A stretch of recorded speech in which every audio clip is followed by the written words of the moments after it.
প্রাচীন এবং ঐতিহাসিক দৃষ্টিভঙ্গি থেকে বিবেচনা করলে আরব বিশ্বকে তিনটি ভাগে ভাগ করা যায়। ইউরোপ বা আফ্রিকা নয়, শুধুমাত্র আরব বিশ্ব। এর একটি অংশ হচ্ছে ইরাক এবং এর সীমান্তবর্তী এলাকা, আরেকটি অংশ হল শাম অঞ্চল, অপর অংশটির নাম হল আল জাজিরা। এটি বিচ্ছিন্ন ধরনের একটি উপদ্বীপ যাকে এখন আমরা গালফ বলে থাকি। এখনকার সময়ের গালফ বলতে আমরা বুঝি সৌদি আরব এবং আশেপাশের কয়েকটি দেশ নিয়ে গঠিত গালফ অঞ্চল। তবে প্রাচীন গালফ বা প্রাচীন জাজিরা ছিল আরও প্রশস্ত, দেখতে অনেকটা ত্রিভুজের মতো, যেটা 3 দিক থেকে সমুদ্রে মিশেছে।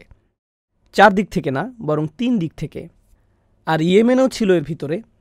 তা সত্ত্বেও ইয়েমেনকে বলা যায় কিছুটা বিচ্ছিন্ন, গালফ বা আল জাজিরার মধ্যেই, কিন্তু অতটা সংযুক্ত না, কিছুটা কিনারের দিকে। আর এই বিষয়টিও ঐতিহাসিকভাবে গুরুত্বপূর্ণ, যেটা আমরা একটু পরে দেখতে পাব। তো ইতিহাসে দীর্ঘ একটা সময় ধরে ইয়েমেন তথা সাবা সাম্রাজ্য ইউরোপের সাথে পৃথিবীর অন্যান্য অঞ্চল এবং এশিয়ার সাথে পৃথিবীর অন্যান্য অঞ্চলের মধ্যে হওয়ায় বাণিজ্যগুলোকে নিয়ন্ত্রণ করেছে। এই পথ দিয়েই সকলকে যেতে হতো। কৌশলগতভাবে তাদের বন্দরগুলো ছিল গুরুত্বপূর্ণ এবং এজন্য এটাই ছিল তাদের অর্থনৈতিক সমৃদ্ধি এবং রাজনৈতিক প্রভাবের কারণ। কারণ যখন আপনি কৌশলগতভাবে এবং অর্থনৈতিকভাবে এগিয়ে যান, তখন এর সাথে সাথে আপনি রাজনৈতিকভাবেও প্রভাবশালী হয়ে ওঠেন। এটা ছিল ইয়েমেনের গুরুত্বের অন্যতম কারণ। তো আনুমানিক 450 অথবা 451 খ্রিস্টাব্দে একটা মহাপ্লাবন হয় এবং এর ফলে সভ্যতা হিসাবে তার ধ্বংসপ্রাপ্ত হয়ে যায়। অর্থনীতি ভেঙে পড়ে, বাণিজ্য বন্দরগুলো ধ্বংসপ্রাপ্ত হয়। প্রভাবশালী হওয়ার পেছনে তাদের যতগুলো কারণ ছিল মোটামুটি সবগুলোই শেষ হয়ে যায়। এ কারণে তাদেরকে কেন্দ্র করে যে বাণিজ্য পথগুলো ছিল সেগুলো আর রইল না। এখন ব্যবসা বাণিজ্যের জন্য অন্য পথের প্রয়োজন দেখা দিল। তো এটা হলো ইয়েমেনি অংশটার সামান্য ইতিহাস। তাহলে এর সাথে আরবের কি সম্পর্ক? এর ফলে বহু সংখ্যক আরব, যদিও ইয়ামেনিরা নিজেরাও আসলে আরব, বহু সংখ্যক আরব ইয়েমেন ত্যাগ করতে থাকে এবং আরব বিশ্বের অন্যান্য এলাকায় ছড়িয়ে পড়তে শুরু করে এবং পৃথক পৃথক গোত্র হিসেবে বিভিন্ন অঞ্চলে স্থায়ী বসতি গড়ে তুলতে শুরু করে। ইতিহাসের দীর্ঘ সময় ধরে ইয়েমেনিরা এরকম স্থান পরিবর্তন করে এসেছে। কোনো কোনো বর্ণনা মতে এরও অনেক আগে থেকে প্রথম যে গোত্রটি পানির সন্ধান পেয়ে মক্কায় এসেছিল সেটাও ছিল একটা ইয়েমেনি গোত্র।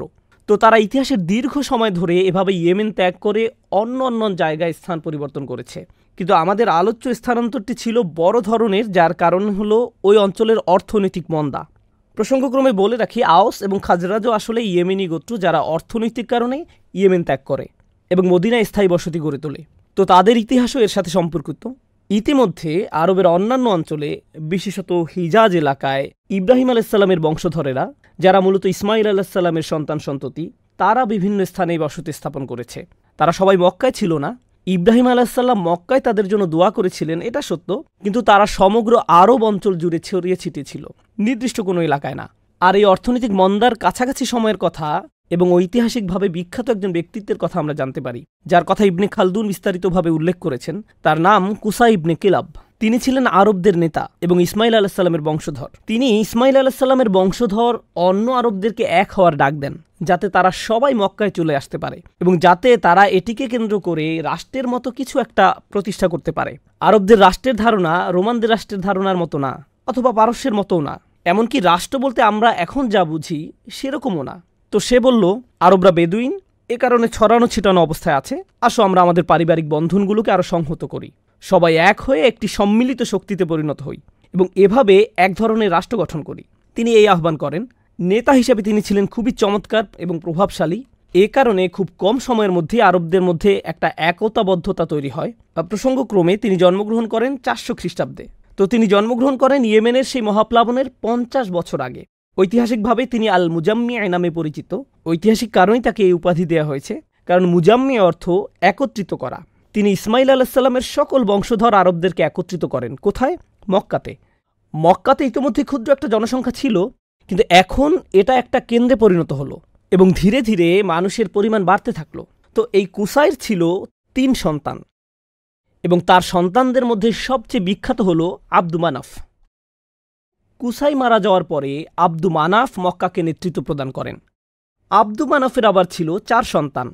এখন আমরা কথা বলছি আরবদের একত্রকারী কুসাই ইবনে কিলাবের নাতিদের ব্যাপারে। তার নাতি কারা?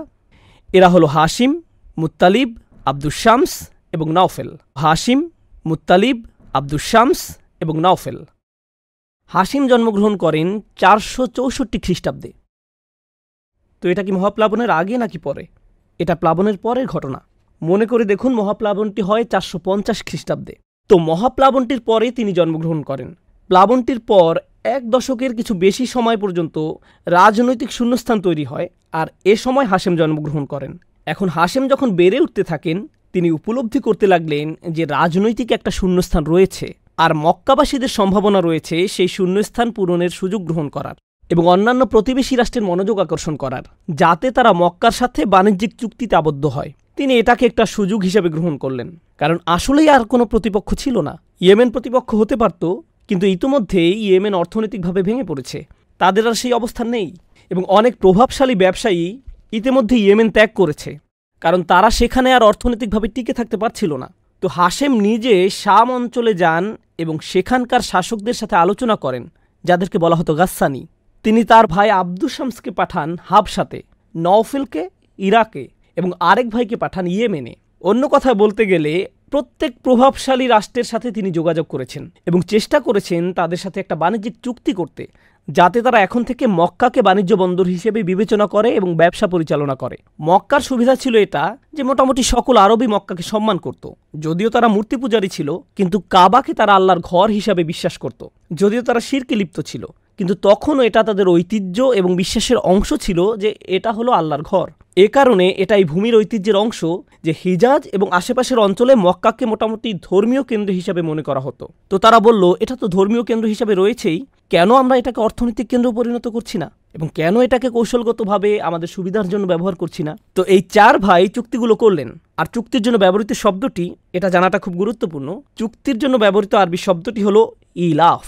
এই 4 ভাই যারা বিভিন্ন রাষ্ট্রে গেলেন এবং চুক্তি করলেন, তাদেরকে বলা হয় আসহাবুল ইলাফ, অর্থাৎ চুক্তিতে অংশগ্রহণকারী 4 জন। এই শব্দটা কেন প্রয়োজন? এটা আপনাকে কোন জিনিসটা স্মরণ করিয়ে দিচ্ছে? লি ইলাফি কুরাইশ। তাদের জন্য ব্যবহৃত শব্দটি সূরা কুরাইশে এসেছে। সূরা কুরাইশে আমরা এই বিষয়ে আরও বিস্তারিত জানব, তবে এই দুটি বিষয় ঐতিহাসিকভাবে সম্পর্কিত। তাদের আরও একটি নাম হলো মুত্তাজিরিন, যার অর্থ ব্যবসায়ী। এখন হাশেম হলো সেই 4 ভাইয়ের একজন। হাশেমের একজন সন্তান যার নাম ছিল আব্দুল মুত্তালিব। বেশিরভাগ ইতিহাসবিদের মতে আব্দুল মুত্তালিব জন্মগ্রহণ করেন 475 খ্রিস্টাব্দে। আব্দুল মুত্তালিবের এক সন্তানের নাম ছিল আবদুল্লাহ, আর এই আবদুল্লাহ হলেন রাসূলুল্লাহ সাল্লাল্লাহু আলাইহি সাল্লামের পিতা। হাশেম ছিলেন অন্যতম গুরুত্বপূর্ণ ব্যক্তি, যিনি অর্থনৈতিক শক্তি হিসাবে মক্কাকে পুনরুজ্জীবিত করতে ভূমিকা রেখেছিলেন। এখন আমরা সেই সময়কার অন্য আরেকটি অংশের দিকে নজর দিব। আমরা জেনেছি ইয়েমেনের কিছু ইতিহাস, আমরা দেখেছি একই সময় হিজাজ অর্থাৎ মক্কার আশেপাশের অঞ্চলে কি ঘটেছিল। এখন আমরা দেখব খ্রিস্টান বিশ্বে অর্থাৎ রোমান সাম্রাজ্যে সে সময় কি ঘটেছিল। খ্রিস্টান ক্যালেন্ডার অনুযায়ী 300 সালের দিকে রোমান সম্রাট খ্রিস্টবাদকে রাষ্ট্রীয় ধর্ম হিসেবে গ্রহণ করে। খ্রিস্টবাদ হয়ে গেল রাষ্ট্রীয় ধর্ম। তবে রোমান সাম্রাজ্য শুধুমাত্র রোমে সীমাবদ্ধ ছিল না, এতে অন্তর্ভুক্ত ছিল পশ্চিম এশিয়ার কিছু অংশ, যেটি এখন তুরস্ক, অন্তর্ভুক্ত ছিল মিশরের একটি অংশ, এর মধ্যে অন্তর্ভুক্ত ছিল সুদান, ইথিওপিয়া বা হাবশার একটা অংশ, এবং ইয়েমেনের একটি অংশও ছিল এই খ্রিস্টান সাম্রাজ্যের অন্তর্ভুক্ত। মাঝে সংক্ষিপ্ত একটা সময়ের জন্য ইয়েমেনে একটা বিদ্রোহ দেখা দেয় এবং এটি ইহুদি রাষ্ট্রে পরিণত হয়। যখন অল্প সময়ের জন্য এটি ইহুদি রাষ্ট্রে পরিণত হয়, এই সময়টাতে তারা খ্রিস্টানদের উপর অত্যাচার নির্যাতন করতে শুরু করে। আর যেহেতু এটা হাবশার খুব নিকটে, আমি আপনাদেরকে বলেছি যে ইয়েমেনিরা অন্য আরবদের থেকে কিছুটা বিচ্ছিন্ন, কিন্তু হাবশার খুব কাছাকাছি ছিল। আর হাবশার ধর্ম কি ছিল? তারা ছিল খ্রিস্টান। তো সংক্ষিপ্ত সময়ের জন্য ইয়েমেন হয়ে গেল ইহুদি রাষ্ট্র। আর তখন তাদের শাসক খ্রিস্টানদের উপর অত্যাচার শুরু করলো। কারো কারো মতে আসহাবুল উখদুদ এই নির্যাতিত জনগোষ্ঠীর অন্তর্ভুক্ত ছিল। সেই আসহাবুল উখদুদ যারা ছিলেন একত্ববাদী। কিন্তু হাবশার শাসক যখন খ্রিস্টানদেরকে নির্যাতিত হতে দেখল, তখন সে ইয়েমেন আক্রমণ করলো। তো তখন হাবাসিরা ইয়েমেনি খ্রিস্টানদের মধ্য থেকে একজনকে রাজা নির্বাচিত করলো এবং ইয়েমেন আবারও খ্রিস্টান ভূমিতে পরিণত হলো। কিন্তু কিছুদিনের মধ্যেই ইয়েমেনের ভিতরে আবারও রাজনৈতিক সংঘাত দেখা দিল। ইয়েমেন কাদের সাথে রাজনৈতিকভাবে সম্পর্কযুক্ত? তারা হাবশার সাথে সম্পর্কযুক্ত, কিন্তু তারা আসলে হাবশার কলোনি বা উপনিবেশ ছিল না। হাবাসিরা ইয়েমেন আক্রমণ করে খ্রিস্টান শাসন প্রতিষ্ঠা করার পর হাবাসায় ফেরত যায়। তাই ইয়েমেনিরা নিজেরাই নিজেদের শাসন পরিচালনা করছিল। অন্য কথায় তারা ছিল স্বশাসিত। একটা সেনা অভ্যুত্থান হলো। আব্রাহা ছিল সেনাপ্রধান। সে রাজার বিরুদ্ধে বিদ্রোহ করে তাকে পদচ্যুত করল এবং নিজেকে রাজা হিসেবে ঘোষণা করল। আর যেহেতু হাবশার শাসনকর্তার জন্য এতে উদ্বিগ্ন হওয়ার আশঙ্কা ছিল, এ কারণে আব্রাহা হাবশার রাজাকে বলল, আমি হাবশার বিরুদ্ধে না, আমি শুধু এই দেশটাকে আমার শাসনের আওতায় নিয়ে আসতে চাইছিলাম, কারণ আগের প্রশাসন ঠিকভাবে চলছিল না। কিন্তু আমি আপনার প্রতি আনুগত্য এবং আপনার সাথে সেই আগের সম্পর্ক বজায় রাখতে চাই। এতে সম্পর্ক আগের চেয়ে দুর্বল হয়ে গেল, কিন্তু অব্যাহত থাকলো। এখন খ্রিস্টানদের আনুগত্য এবং সম্পর্কের এই বিষয়টি গুরুত্বপূর্ণ, যেটা নিয়ে আমরা পরে আলোচনা করব। শাসকদের ক্ষমতা ধরে রাখার বা সাধারণ মানুষের আনুগত্য ধরে রাখার কৌশলগুলোর একটি হলো জনগণকে এটা মনে করিয়ে দেওয়া যে জাতি হিসাবে তারা কতটা শ্রেষ্ঠ এবং সেই শ্রেষ্ঠত্ব পুনরুদ্ধার করা কতটা গুরুত্বপূর্ণ। তো আব্রাহা কি স্মরণ করিয়ে দিচ্ছে? সে স্মরণ করিয়ে দিচ্ছে সেই সময়ের কথা যখন মহাপ্লাবনের আগে ইয়েমেন ব্যবসা বাণিজ্যের কেন্দ্রবিন্দু ছিল, কিন্তু প্লাবনের পর কে শূন্যস্থানটির সুযোগ গ্রহণ করে? কুরাইশরা। সকল বাণিজ্য এখন পরিচালিত হচ্ছে কুরাইশদেরকে কেন্দ্র করে। তো এখন আব্রাহা সিদ্ধান্ত নিল যে সে একটি বড় ধর্মীয় কেন্দ্র নির্মাণ করবে, যাকে বলা হতো আল কুল্লাইস, যেটি ছিল মূলত খ্রিস্টানদের উপাসনা কেন্দ্র। বলা হয়ে থাকে যে এই প্রকাণ্ড উপাসনালয়টি নির্মাণ করার জন্য সে সবচেয়ে মূল্যবান এবং অভিনব নির্মাণ সামগ্রী ব্যবহার করে। তার আশা ছিল যে এটি মক্কার চেয়েও বেশি প্রাধান্য পাবে এবং মক্কার চেয়েও বেশি সুখ্যাতি এবং সমৃদ্ধি লাভ করবে। সে মনে করেছিল যেহেতু এটা বেশি জাঁকজমকপূর্ণ, এ কারণে মানুষ এখানে আসবে। কিন্তু মানুষ মক্কায় এজন্য যেত না যে এটি পর্যটন কেন্দ্র। মক্কার আকর্ষণটি কী ছিল? মক্কার আকর্ষণটি ছিল ধর্মীয়, আর আপনি তো মানুষের ধর্মীয় অনুভূতিকে রাতারাতি পরিবর্তন করতে পারবেন না। তো আব্রাহা খুবই রেগে গেল। সে তার সকল সামর্থ্য ব্যয় করে একটা প্রকাণ্ড উপাসনালয় নির্মাণ করলো, আর এখন কিনা এটা মানুষের কোনো মনোযোগই আকর্ষণ করছে না। তো হাবশার রাজার কাছে সে একটা চিঠি লিখল এবং বলল, কাবা যতদিন পর্যন্ত ধ্বংস না হচ্ছে ততদিন ইয়েমেন কোনো মনোযোগই পাবে না, আর এজন্য আপনার সাহায্য প্রয়োজন। তো এই চিঠি সম্পর্কে আরবরা জানতে পারলো, আর তারা যখন জানতে পারলো স্বাভাবিকভাবেই তারা বেশ রেগে গেল। এক্ষেত্রে কয়েক রকমের বর্ণনা পাওয়া যায়।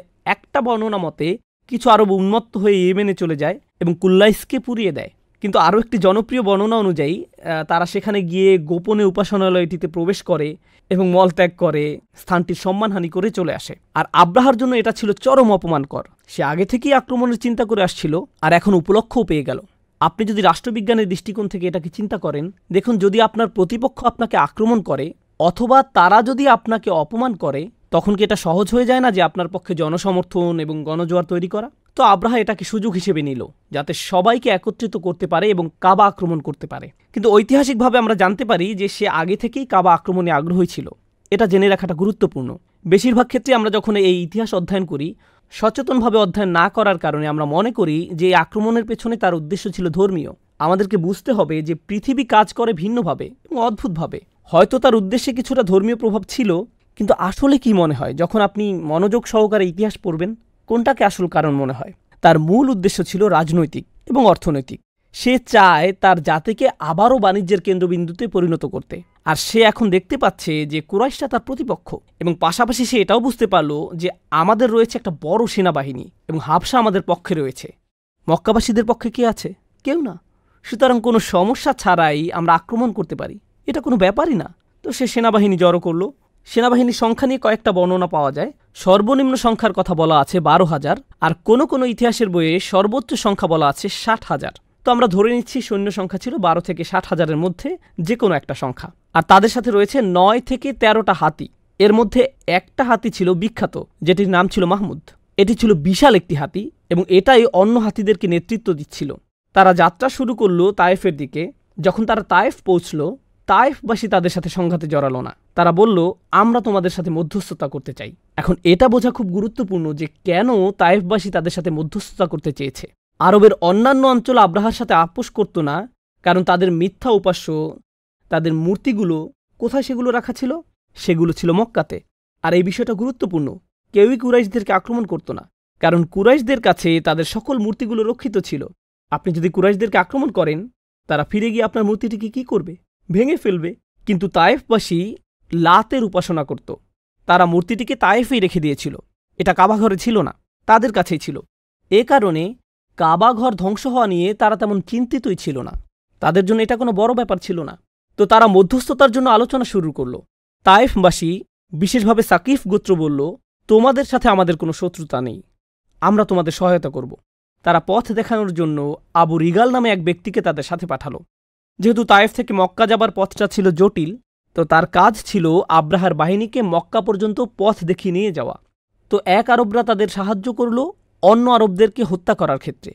পথেই আবু রিগাল মারা গিয়েছিল এবং ওই পথেই তাকে কবর দেওয়া হয়। পরবর্তীতে এটা একটা স্মৃতিস্তম্ভে পরিণত হয়। আরবরা সেখানে গিয়ে অভিশাপ দিত এবং তার কবরে থুতু পাথর নিক্ষেপ করত, কারণ তাদের কাছে সে ছিল ঐতিহাসিকভাবে বিশ্বাসঘাতক। যাই হোক, আব্রাহা ওই অঞ্চলে পৌঁছে মুহাররম মাসে। এখন এই পটভূমিটি খুবই গুরুত্বপূর্ণ। কেন গুরুত্বপূর্ণ? কারণ যখন আমরা সূরাটি অধ্যয়ন করব, আল্লাহ তাআলা আমাদেরকে বলছেন আলাম তারা কাইফা। যাই হোক, পরের পর্বগুলোতে আমাদের কাজ হবে সূরার শব্দগুলো নিয়ে অধ্যয়ন করা। এই পর্বে আমি শুধু ইতিহাস নিয়ে আলোচনা করলাম। কেন এই ইতিহাস গুরুত্বপূর্ণ? এই ইতিহাস গুরুত্বপূর্ণ প্রথমত সেই কারণগুলো জানা যে কেন মক্কা আক্রমণের শিকার হলো।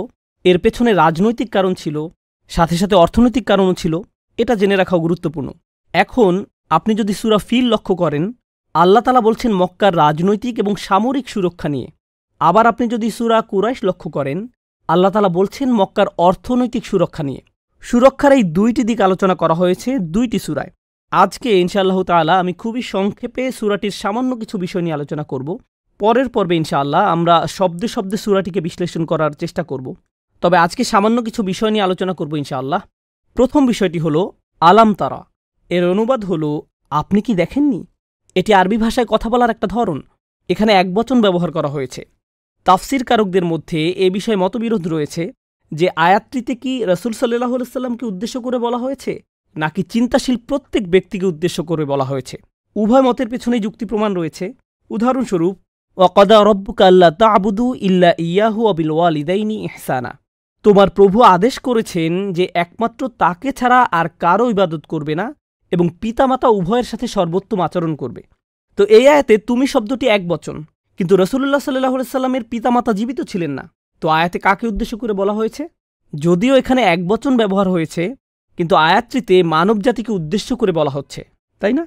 সুতরাং কোরআনে প্রধানত রাসূল সাল্লাল্লাহু আলাইহি ওয়াসাল্লামের জন্য একবচনের ব্যবহার করা হলেও এর পাশাপাশি কখনো কখনো অন্যদের জন্যও একবচন ব্যবহার করা হয়েছে।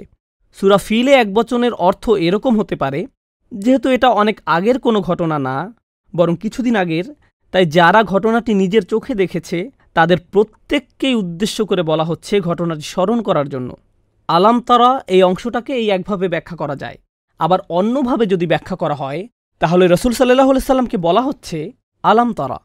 এই ব্যাখ্যাটি বুঝিয়ে বলা কিছুটা কঠিন, কারণ যদি রাসূলুল্লাহ সাল্লাল্লাহু আলাইহি ওয়াসাল্লামকে বলা হয় আপনি কি দেখেননি আপনার প্রভু হস্তি বাহিনীর সাথে কিরূপ ব্যবহার করেছেন, এক্ষেত্রে একটা সমস্যা থেকে যায়। সমস্যাটি হলো তিনি আসলেই দেখেননি, কারণ তিনি কখন জন্মগ্রহণ করেন? তিনি জন্মগ্রহণ করেন এই ঘটনাটির পরে। এক্ষেত্রে আলাম তারাকে আক্ষরিক অর্থে না নিয়ে এভাবে বুঝতে হবে আপনি কি এটাকে চিন্তা করেননি, আপনি কি উপলব্ধি করেননি, আপনি কি ঘটনাটির বর্ণনা শোনেননি, কিভাবে আল্লাহ এই শহরটিকে রক্ষা করেছিলেন। অন্যভাবে বলতে গেলে কুরাইশরা এই ঘটনাটিতে এতটাই চমৎকৃত এবং বিস্ময়ে অভিভূত হয়েছিল যে তারা সবসময় এটি নিয়ে কথা বলতে থাকত। আরবদের কোনো ক্যালেন্ডার ছিল না। খ্রিস্টানদের যেমন ক্যালেন্ডার তৈরি হয়েছিল যীশু খ্রিস্টের তথাকথিত মৃত্যু দিবসকে কেন্দ্র করে, আরবদের সেরকম কোনো ক্যালেন্ডার ছিল না। আরবদের জন্য এই ঘটনাটি এতটাই তাৎপর্যপূর্ণ ছিল যে হস্তিবর্ষটিই তাদের ক্যালেন্ডারে পরিণত হলো। অমুক ঘটনা ঘটেছিল হস্তিবর্ষের 10 বছর আগে, অমুক ঘটনা ঘটেছিল হস্তিবর্ষের 10 বছর পরে। তাদের জন্য হস্তিবর্ষটি একটা ক্যালেন্ডারে পরিণত হয়েছিল। তো এটা এমন একটা বিষয় যা সব সময় তাদের আলোচনার মধ্যে থাকত। যদিও সূরার পরিষ্কার বর্ণনাভঙ্গি থেকেও বোঝা সম্ভব কি ঘটেছিল, তো আলাম তারাকে এভাবে বোঝা যায়। এর পরে যে শব্দটি আসছে তা হলো কাইফা। আর কাইফা শব্দটি খুবই গুরুত্বপূর্ণ, কারণ এটি দ্বারা বোঝাচ্ছে উফিদুত তাজিব। কিভাবে আল্লাহ এটা করেছিলেন, কিভাবে তোমার প্রভু তাদেরকে দমন করেছিলেন। আপনি যদি তাদের সেনাবাহিনী এবং সংখ্যার কথা বিবেচনা করেন, পুরো সেনাবাহিনীটি মক্কার সর্বমোট জনসংখ্যার চেয়েও বড় ছিল। তাদের সেনাবাহিনীর পরিমাণ মক্কার সেনাবাহিনী তো দূরের কথা, বরং সাধারণ জনগণের চেয়েও বেশি ছিল। সাধারণ মানুষের জীবনের উপর কোনো ক্ষয়ক্ষতি ছাড়া বিষয়টি এরকমভাবে সমাধান হবে, এটা চিন্তা করাটাও সম্ভব ছিল না। ইতিহাসে এরকম ঘটনা পাওয়া অসম্ভব যেখানে এরকম একটা বিশাল সেনাবাহিনী এসেছে এমন একটি শহরের বিরুদ্ধে যার কোনো সেনাবাহিনী ছিল না নিজেদের প্রতিরক্ষা করার জন্য। আর যদি তাদের সেনাবাহিনী থাকতো, তারা এর আগে কখনো হাতি দেখেনি, যেটাকে বলা চলে আগের যুগের ট্যাঙ্ক, তাই না? আগের যুগে হাতিই ট্যাঙ্কের কাজ করত। তাদের সাথে ছিল প্রায় 1 ডজন হাতি, যা দিয়ে পুরো শহরটিকে খুব সহজেই ধ্বংস করা যেত। এটা মনে রাখতে হবে যে তাদের কিন্তু ইটের নির্মিত দালান কোঠা ছিল না। হাতিগুলো খুব সহজেই কুড়ের ঘরগুলো পিষে ফেলতে পারত। তারা চাইলে সহজেই পুরো শহরটিকে মুহূর্তের মধ্যেই মাটিতে মিশিয়ে দিতে পারত। এ ধরনের একটা বিপজ্জনক অবস্থায় মহান রব্বুল আলামিনের ইশারা ছাড়া কিভাবে এটা সম্ভব যে এই শহরের নিরাপত্তা সুরক্ষিত থাকবে? এজন্যই এই আয়াতের কাইফা শব্দটি অত্যন্ত গুরুত্বপূর্ণ। তুমি কি এটা উপলব্ধি করনি যে কিভাবে এটা সম্ভব হয়েছিল যদি আল্লাহর আদেশ না থাকত? তুমি কি এটা উপলব্ধি করনি যে এটা পরিকল্পনাবিহীনভাবে ঘটে যাওয়া কোনো ঘটনা নয়? তুমি কি এটা উপলব্ধি করনি যে কেউ একজন এই শহরটির রক্ষণাবেক্ষণ করছেন, এমনকি আসহাবুল ফিল থেকেও, যারা ছিল ভয়ঙ্করতম সেনাবাহিনী এবং অস্ত্রশস্ত্রে সুসজ্জিত একটি বাহিনী? তো আজকের মতো এখানেই আলোচনা শেষ করছি। আলাম তারা এই আয়াতংশ নিয়ে কিছু চিন্তা আপনাদের সাথে আজকে শেয়ার করলাম। ইনশাআল্লাহ তাআলা পরবর্তী আলোচনায় আমরা সূরা ফিল শেখা শেষ করব এবং যদি সম্ভব হয় এর পরের সূরা কুরাইশ শুরু করব এবং চেষ্টা করব দুটি সূরাকে একসাথে মিলিয়ে দেখার এবং শব্দে শব্দে ব্যাখ্যা করার চেষ্টা করব, কারণ সূরা কুরাইশের জন্য আলাদাভাবে ঐতিহাসিক পটভূমি আলোচনা করার প্রয়োজন নেই, কারণ এই আলোচনায় ঐতিহাসিক বিষয়টি চলে এসেছে। তো এই দুইটি সূরা কি আমরা একসাথে আলোচনা করব ইনশাআল্লাহ তাআলা। বারাকাল্লাহু লি ওয়া লাকুম ফিল কুরআনিল হাকিম ওয়া নাফা'নি ওয়া ইয়্যাকুম বিল আয়াতি ওয়াজ যিকরিল হাকিম। আসসালামু আলাইকুম ওয়া রাহমাতুল্লাহি ওয়া বারাকাতুহু।